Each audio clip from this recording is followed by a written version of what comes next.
Hello student, इस video में हम क्लास 12 फ्लेमिंगो बुक के पोइट्री का लेसन नंबर 2 का सेंट्रल आइडिया पढ़ेंगे, जिसके लेसन का नाम है an elementary school classroom in a slum.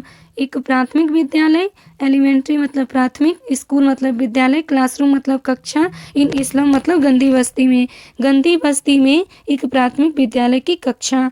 इसके पोएट का नाम स्टीफन स्पेंडर है। यह पोएम स्टीफन स्पेंडर के द्वारा लिखी गई है। इस कविता के पोएट यानी स्टीफन स्पेंडर ने एक गंदी बस्ती में स्थित क्लासरूम के बारे में बताया है। उन्होंने बताया है कि उस क्लासरूम में 5 से 15 ईयर के बीच में बच्चे पढ़ रहे होते हैं। वहाँ पढ़ने के लिए, उस गंदी बस्ती में क्लासरूम में पढ़ने के लिए जाते हैं और वे बच्चे बहुत गंदी स्थिति में हैं। उनके चेहरे पर उदासी है, दुखी हैं, वे अनपढ़ हैं, पढ़े लिखे नहीं हैं, बहुत अधिक गरीब फैमिली से हैं, उनकी फैमिली बहुत गरीब हैं। उसी के बारे में, उन्हीं बच्चों के बारे में स्टीफन स्पेंडर ने इस पोएम के माध्यम से बताया है। इन दिस पोएम, इस कविता में, the poet has described the true picture of the life. कवि ने डिस्क्राइब मतलब वर्णन किया है, द ट्रू पिक्चर एक सही इमेज, एक सही चित्र, ऑफ द लाइफ जीवन का, ऑफ द स्कूल चिल्ड्रेन विद्यालय के बच्चों का, लिविंग इन द स्लम गंदी बस्ती में रहने वाले, गंदी बस्ती में रहने वाले स्कूल के बच्चों के जीवन का एक सही चित्र कवि स्टीफन स्पेंडर ने प्रदर्शित किया है। The children lived in very bad condition. वे बच्चे बहुत ही खराब स्थिति में रहते थे। Due to their poverty and illiteracy, अपनी निर्धनता और अज्ञानता के कारण वे बच्चे बहुत ही खराब कंडीशन में रहते थे, अपनी निर्धनता और अज्ञानता के कारण। दे वेयर सैड, वे बहुत दुखी थे।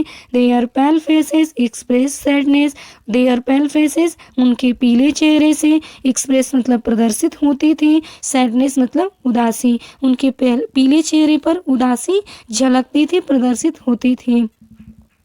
द चिल्ड्रेन, वे बच्चे, who was present in the class, जो उस क्लास में उपस्थित थे, लुकिंग वेरी वीक, वे बहुत कमज़ोर दिखाई दे रहे थे, एंड लीन, और बहुत झुके हुए मतलब बहुत पतले और कमज़ोर दिखाई दे रहे थे। लीन मतलब पतला, वीक मतलब कमज़ोर। वे बच्चे जो उस क्लास में उपस्थित थे वह बहुत कमज़ोर और पतले दिखाई दे रहे थे। द पोएट वांट्स, कवि चाहते हैं, डैट की देयर पॉवर्टी विल फिनिश्ड, उनकी निर्धनता समाप्त हो जाए, एंड दे लिव्ड हैप्पीली, और वे प्रसन्नता पूर्वक रहें। द पोएट अपील्स, कवि अपील करते हैं, घोषणा करते हैं, अपने स्वयं से सोचते हैं, टू गवर्नर्स एंड इंस्पेक्टर मतलब गवर्नर, सरकार और विशेषज्ञों लोगों से, to make the life of slum children, उस गंदी बस्ती में रहने वाले बच्चों का जीवन बेटर थ्रू एजुकेशन मतलब शिक्षा के प्रति अच्छा बेहतर बनाया जाए।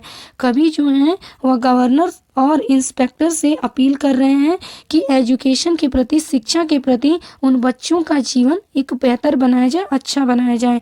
The poet wants to remove the social injustice, कवि उन गंदी बस्ती में रहने वाले बच्चों के साथ साथ सोशल इनजस्टिस मतलब सामाजिक अन्याय, एंड क्लास इनइक्वालिटी और वर्ग विभिन्नता को भी समाप्त करना चाहते हैं। कवि सामाजिक अन्याय और वर्ग विभिन्नता को भी समाप्त करना चाहते हैं जो उन बच्चों के साथ हो रहा था।